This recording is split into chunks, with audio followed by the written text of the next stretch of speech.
Good blessed morning. I am on here sharing.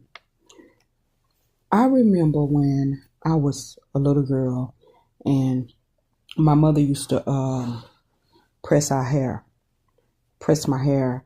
And when she used to press my hair, she would press it for hours. And so one day my aunt had called and asked could she come and get us to go to church?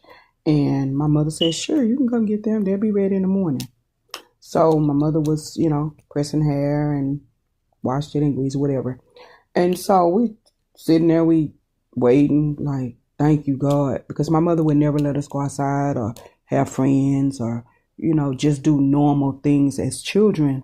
So I'm thinking this is a way for me to get out the house and, kind of have a little freedom. I'm probably about 6 or 7 years old at the time. And my mother gets us dressed and we're sitting on the steps. The next day, my aunt comes and knocks on the door, and my mother, she opens the door and tell my aunt, oh, they can't go, they're not dressed. And, I didn't get them ready.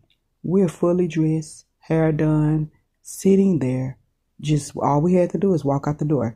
Do you know my mother didn't let us go to church that day? And in my mind, something happened. And I didn't say nothing aloud, but I said it in my inside voice because I knew not to say it out loud. I said, when I get grown, you ain't gonna never stop me from going to church. And it was something about what she did, not realizing that she put a fire in me that I didn't realize that I needed. And it put a curiosity in me. What is she keeping me from? And why don't she want me to go to church? And why did she just story and say we wasn't dressed and we was fully dressed? And why did she get us dressed to not let us go? I didn't understand any of that because I was still a child at the time, so I didn't know. And my mother was very, didn't let us be around our family. We didn't have friends. We was very isolated. And so I'm just like not understanding. So she still does this to this day. She would say, oh, you went to church today? I'll be like, yep. And I loved it. I sure did. She literally was so controlling to try to stop me from going to church. And she still tried to do it while I was grown. And I realized this.